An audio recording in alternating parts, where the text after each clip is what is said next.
Olá, pessoal, sejam bem-vindos a mais uma aula de biomecânica. Hoje nós trataremos da biomecânica do ombro. Começaremos então com uma introdução, onde falaremos aqui inicialmente das articulações que envolvem o complexo do ombro e também dos movimentos do ombro, e somente da clavícula também. Vamos chegar até a articulação externo-clavicular. Então, a primeira parte, nós vamos ver aqui que o complexo articular do ombro, ele é a articulação mais móvel do corpo humano, porém ele é muito instável. Você tem ali uma glenoide rasa, acontece de existir muitos problemas de instabilidade devido a essa pouca estabilidade do ombro, principalmente o ombro ele tem aí essa estabilidade dinâmica que é dada por músculos, por tendões.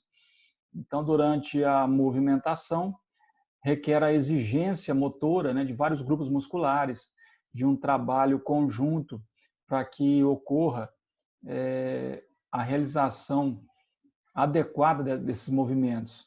E patologias, afecções, podem comprometer o funcionamento de algumas estruturas e produzir grande instabilidade no ombro.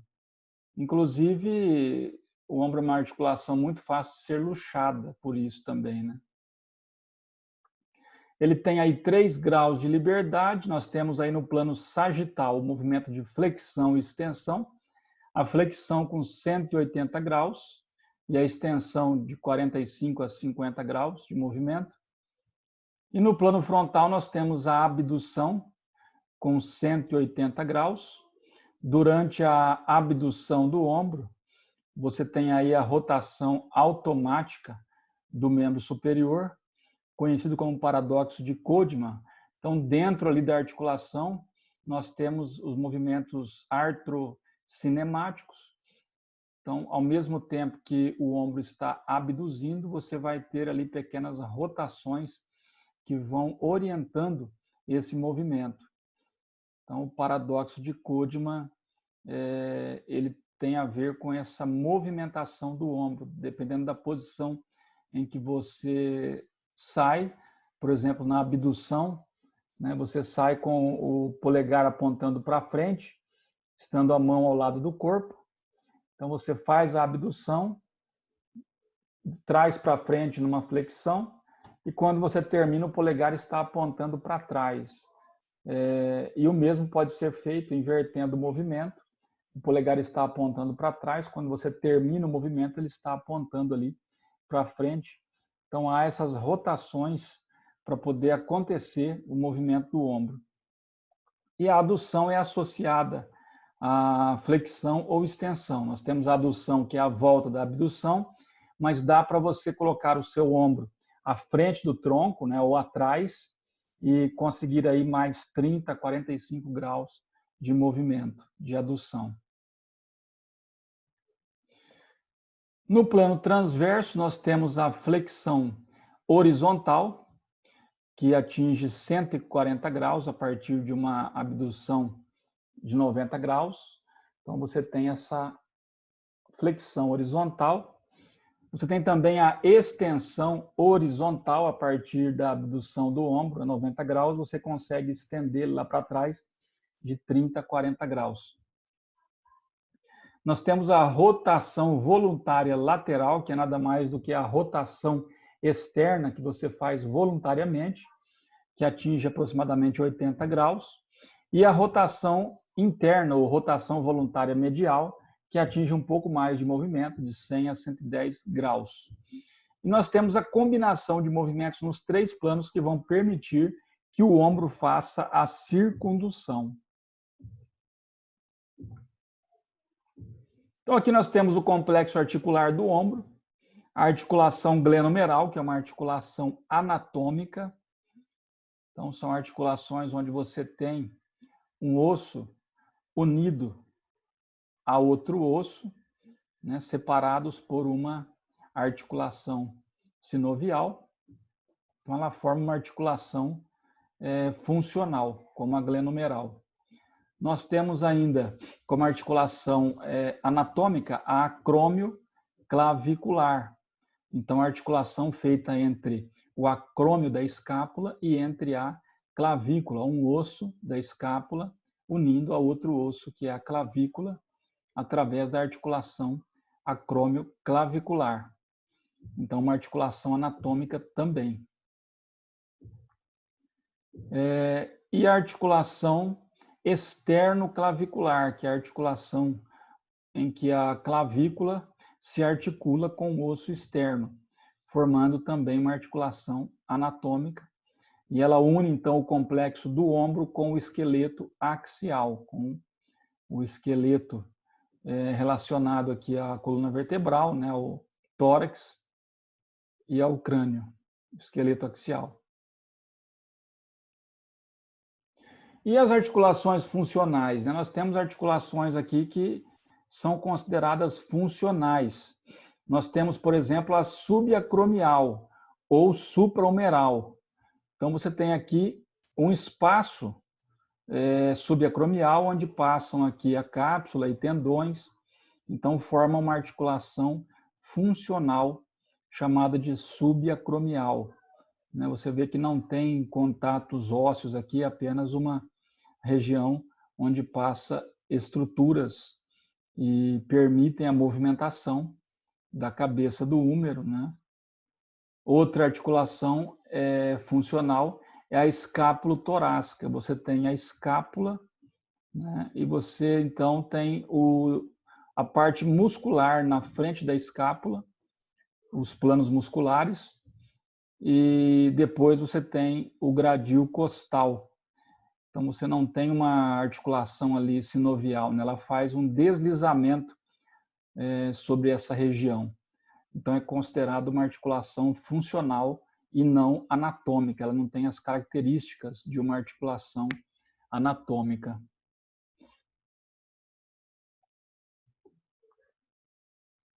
Os componentes, então, nós temos escápula, mais clavícula, mais húmero, mais as articulações que os unem.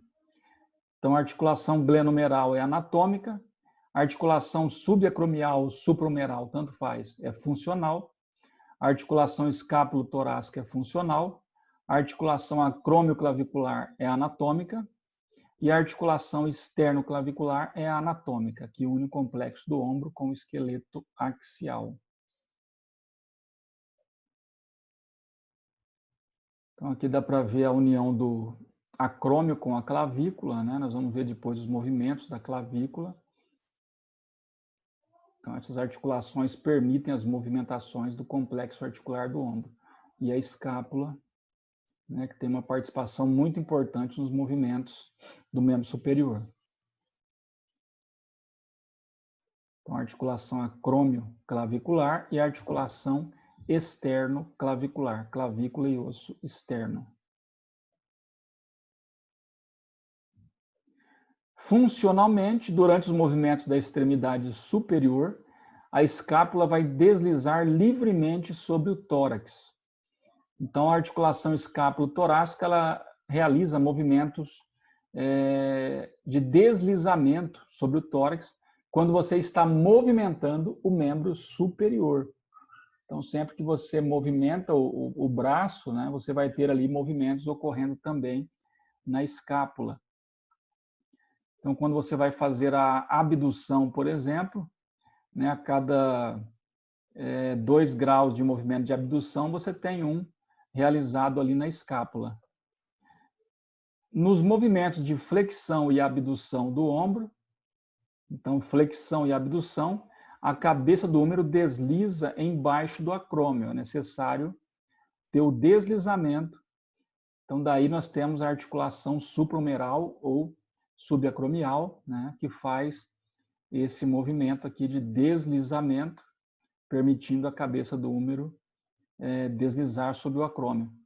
E o tendão do bíceps também do braço, que está no sulco bicipital, ele está ali preso ao sulco bicipital pelo ligamento transverso, então ele desliza no sulco bicipital, fazendo aí os movimentos do membro superior, quando você flexiona o braço, né? Quando você supina o braço. Então, são movimentos de deslizamentos que ocorrem do tendão do bíceps no sulco bicipital. Dor ou limitação de movimento em qualquer uma destas articulações vai levar à disfunção do ombro. Então, quando você for avaliar um paciente, você tem que perceber aonde está o bloqueio desse paciente. Será que ele tem um bloqueio na esternoclavicular, na acromioclavicular? Será que é na glenomeral? Ou nas articulações funcionais, né? Como a subacromial ou a escápula torácica, né? Então, alguma dessas bloqueadas vão interferir no movimento do membro superior. Então, dor ou limitação de movimento vai causar disfunções, né, na articulação do ombro. Então, a escápula faz esse movimento, né, de deslizamento. Ela pode tanto sofrer elevação como um abaixamento, né, uma rotação externa, uma rotação interna, ou ir para a lateral, né, uma protração, uma retração. Então, ela desliza para cima, para baixo, de um lado para o outro, e também roda sob o gradil costal. Assim, ela participa de todos os movimentos do membro superior. Então, olha aqui a posição dela natural e para onde ela vai quando você faz uma abdução. Olha como ela gira, né? Sofre uma rotação externa. A articulação escápulo-torácica, então, é uma articulação considerada funcional. A função dela é orientar otimamente a fossa glenoide para melhorar o contato com o húmero. Então, você tem a glenomeral, que faz os movimentos ali, mas necessitam da escápulo-torácica para ter um ótimo movimento. Ela aumenta a amplitude de movimento no ombro, e a estabilidade glenomeral é necessária para trabalho na posição acima da cabeça. Então, uma das funções da articulação escápulo-torácica é dar estabilidade glenomeral. Sempre que você vai trabalhar com o ombro, né, com o membro superior, na verdade, né, elevando ele acima da cabeça, quem vai fornecer essa estabilidade glenomeral é a escápula torácica. Então, movimentos da escápula sempre associados a movimentos das articulações externoclavicular e acromioclavicular. Eles estão associados aqui, não tem como você separar, né? Ah, está movimentando só a escápula torácica. Não, não vai ter só o movimento da escápula torácica. Vai ter o movimento também na esternoclavicular e na acromioclavicular. Por isso que estão todos interligados. Se interferir com um deles, você tem bloqueio no movimento do membro superior.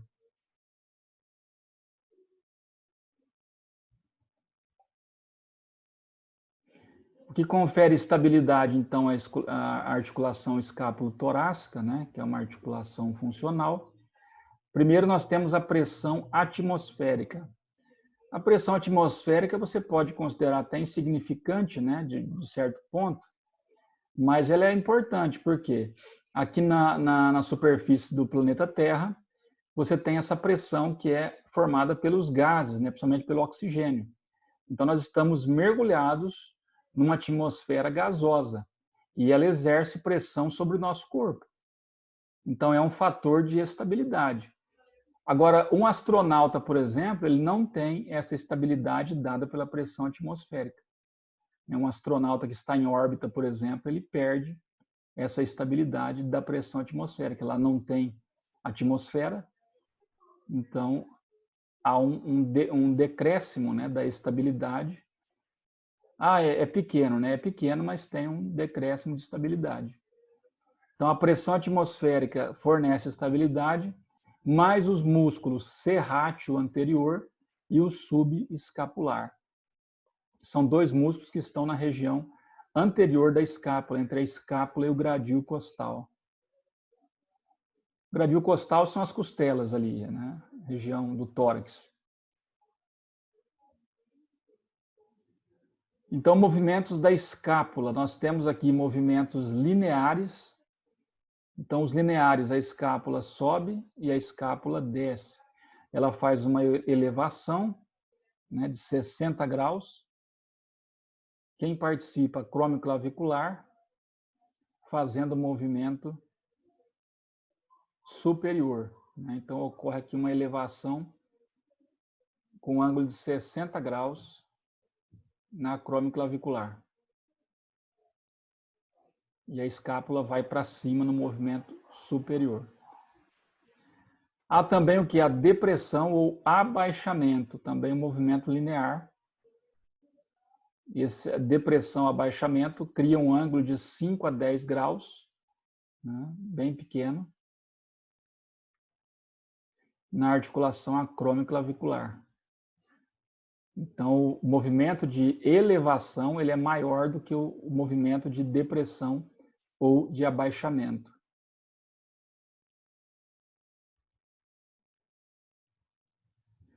Outros movimentos da escápula, né? Agora são os movimentos laterais, né? Vamos chamar assim. Nós temos aqui a abdução ou protração. Então, ela faz um movimento aí de 13 a 15 centímetros, deslocando da posição original até a parte mais lateral, né? Ocorrendo aí um deslocamento da escápula e da clavícula, bem pronunciado, e a borda medial da escápula vai se afastar da linha média, afastando-se de 13 a 15 centímetros. A adução, né, ou retração, você vai ter, então, a aproximação da borda medial da escápula da linha média. Então, você tem um movimento posterior agora, né, da escápula e da clavícula, fazendo aqui a retração. A esternoclavicular sofre uma angulação de 25 graus e a escápula se ajusta à clavícula junto ao tórax. Então, a clavícula vem para trás, 25 graus, a escápula vai ficar bem ajustada ao tórax, né? E a clavícula vai estar bem para posterior. Na abdução já é o contrário, né? A clavícula vai para frente, você tem um movimento anterior, né, na protração, e na retração você tem um movimento posterior da clavícula.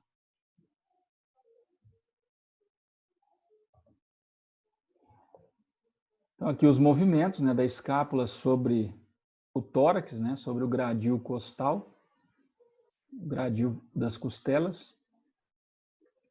Então, abdução, protração e adução, retração. Em torno aí de 15 centímetros, né, de movimento ao longo da borda da linha média, né, até a parte mais lateral.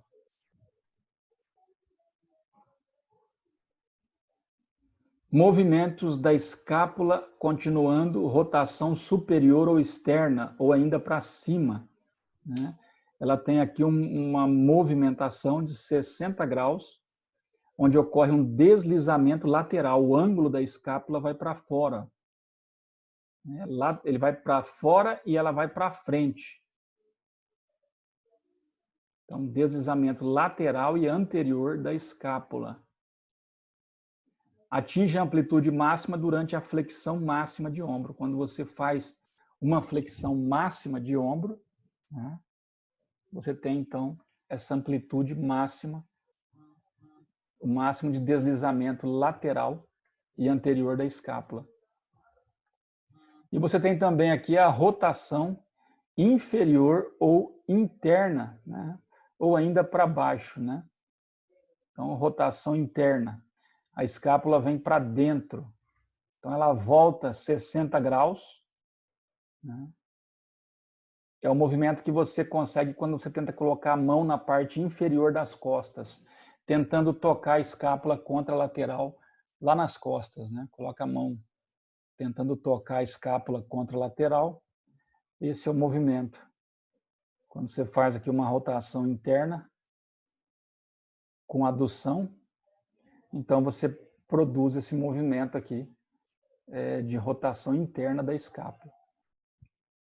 Então, são movimentos angulares observados no plano frontal. Então, ela vai de um lado para o outro. Né? O ângulo, ora vai para um lado, ora vai para o outro. Isso lembra o quê? Um sino. Ó.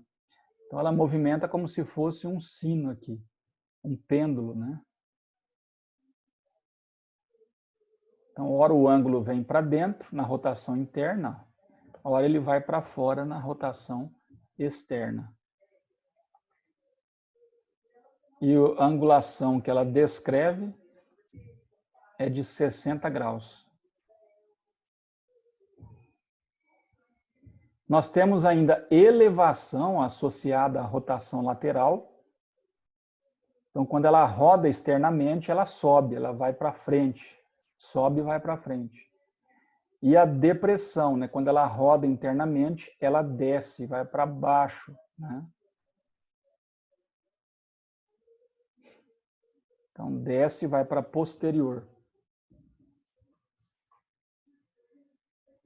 Sobe e vai para anterior, na rotação externa.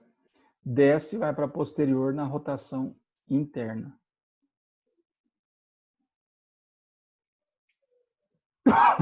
E o movimento que ela descreve é em torno de 10 a 12 centímetros de deslocamento.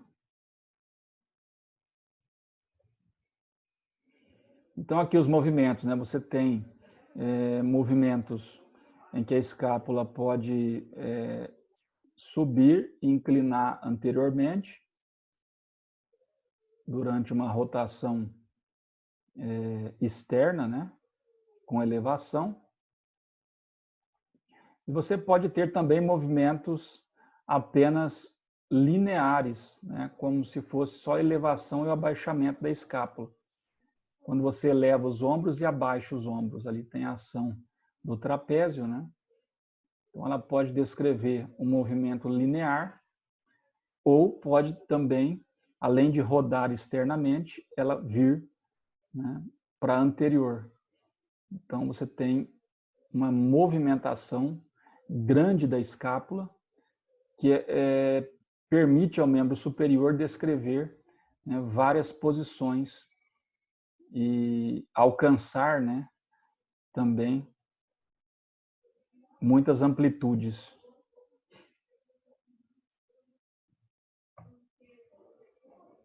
Então, a abdução e a adução são movimentos que ocorrem no plano coronal, né?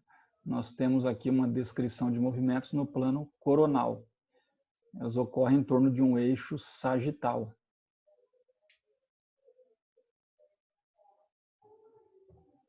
E a flexão e extensão, elas ocorrem no plano sagital ao longo de um eixo coronal.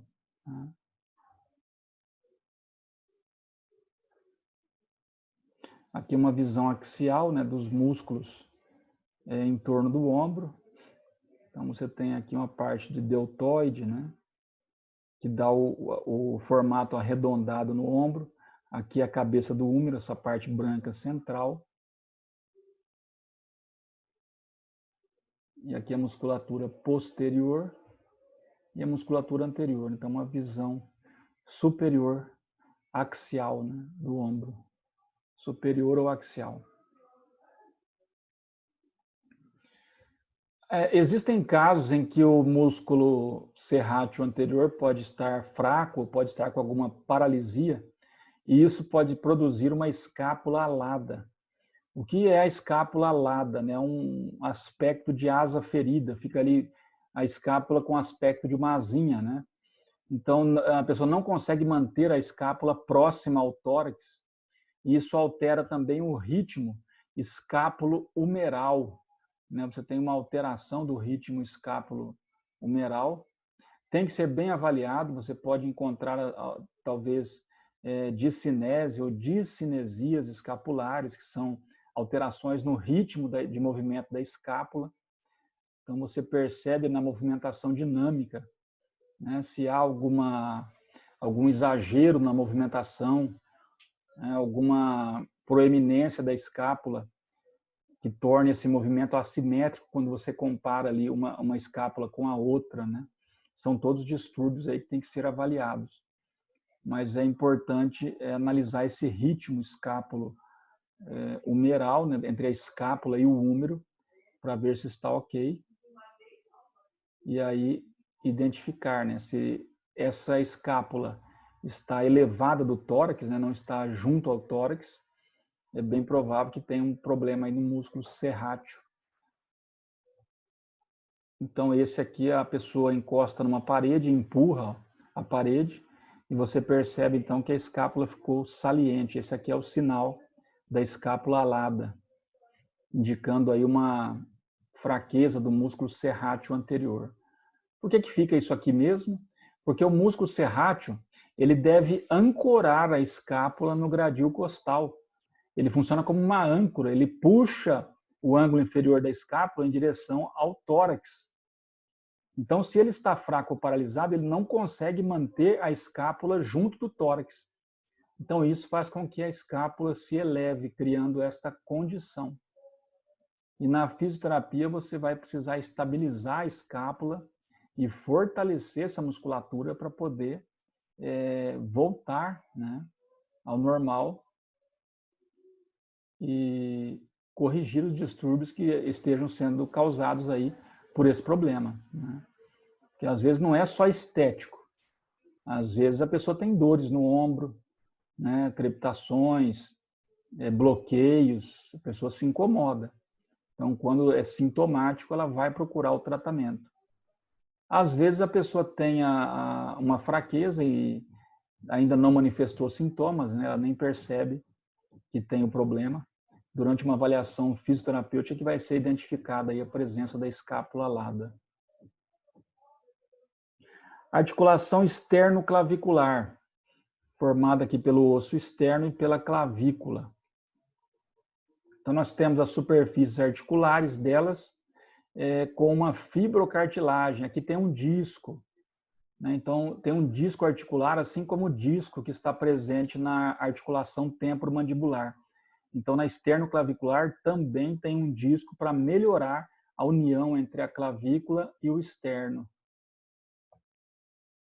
Olha aqui o disco articular em verde, né?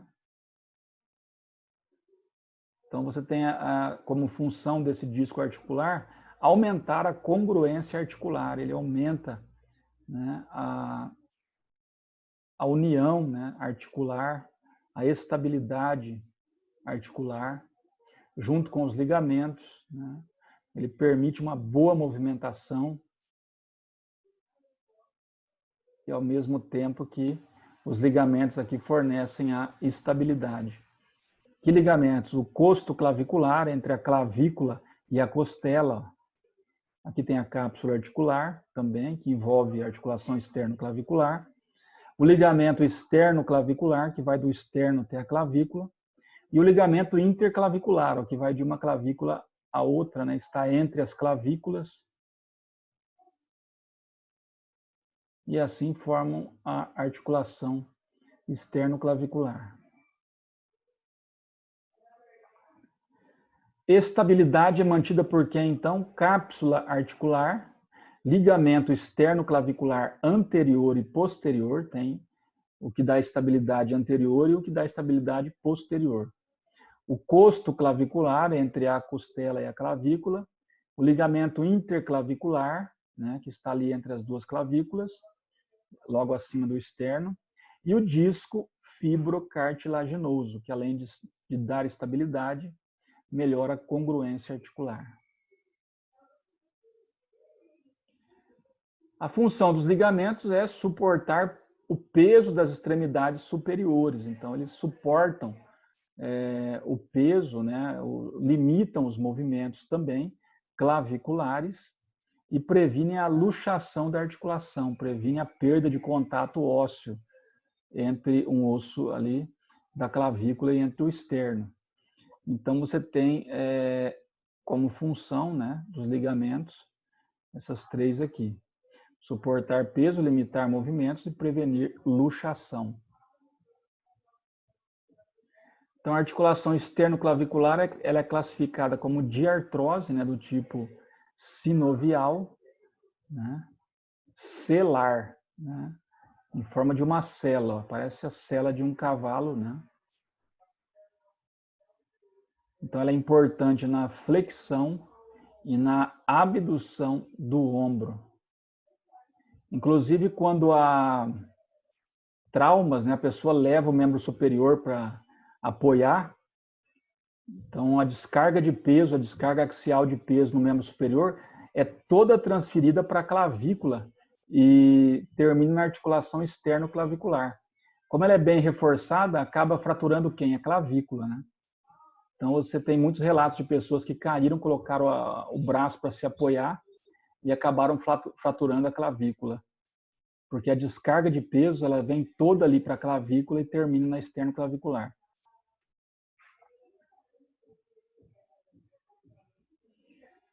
Então, o disco articular, né, funciona também como dobradiça para o movimento, né? Então, quando há esse movimento de gínglimo, né, ele funciona como uma dobradiça. Você tem aqui a função de amortecer os choques que vêm do membro superior, como nós falamos, né? Lógico que choques moderados, né? Choques muito intensos vão fraturar, como eu disse. E melhorar, então, a congruência articular. Então, na articulação externo-clavicular, nós temos uma elevação de 45 e uma depressão de 4 graus. Ó. Ela se eleva 45 graus e deprime somente 4 graus no plano sagital. A protração e a retração, né, o fato dela vir para frente e depois ir para trás, somam 15 graus. Então, o que envolve aqui muita mobilidade, né, é a elevação dela, de 45 graus. E aqui o disco, né, que com os ligamentos mantém a estabilidade dela, envolvidos aqui pela cápsula também. Os movimentos da clavícula, nós temos o movimento de avançar, a clavícula vai para frente, ela recua, ela vai para trás, ela se eleva, então, e ela se abaixa. E ela também roda em torno do seu eixo. Então, ela tem 3 graus de liberdade de movimento. Olha só, quando você for avaliar a clavícula, você tem que lembrar disso. Ela vai para frente, ela vai para trás, ela se eleva, ela se abaixa e ela roda. Nós temos que perceber se a clavícula não está bloqueada. Temos que palpar, fazer a movimentação.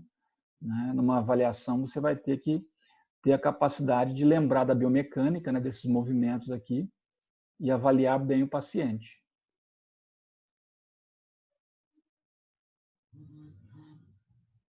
Então, no eixo oblíquo, né, você tem a elevação de 30 a 40 graus, né, pode chegar a 45 graus, como nós vimos, de elevação. A elevação, quem limita? Né, os ligamentos que estão embaixo, aqui, como o costo clavicular, o que sai da primeira, da segunda costela, né, e vai até a clavícula, né? O ligamento interclavicular, que está aqui entre as clavículas, e o músculo subclávio, que também está embaixo da clavícula. Esses impedem ela, né, ou impedem não, limitam, né, quando ela se eleva além dos 45 graus ali. No eixo oblíquo ainda há, né, a depressão de 5 a 10 graus para baixo. Quem que vai limitar? O ligamento externo clavicular. Então, o ligamento externo clavicular, que sai do externo, vai até a clavícula, impede que ela se abaixe mais do que isso. O ligamento interclavicular, também, que está entre as clavículas. E o contato da própria clavícula com a primeira costela, né?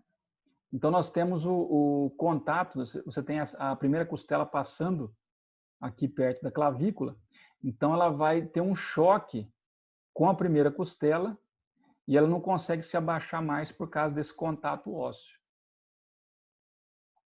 Então, esses movimentos ocorrem entre a clavícula e o disco. Movimento de elevação e movimento de depressão. ou de abaixamento, né? E o eixo longitudinal, em torno dele ocorre a rotação, em torno de 30 a 40 graus. Ela roda em torno desse eixo, né? Então, você tem ali a cápsula articular, que limita bastante esse movimento de rotação, juntamente com os ligamentos.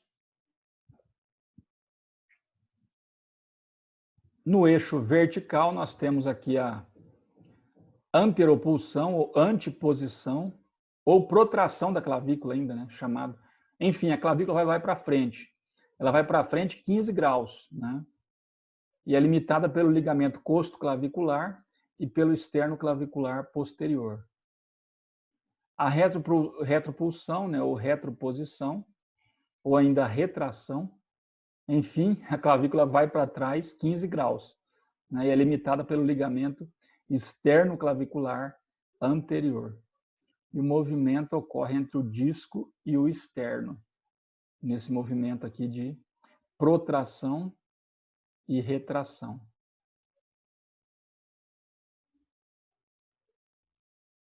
Então, bastante informação.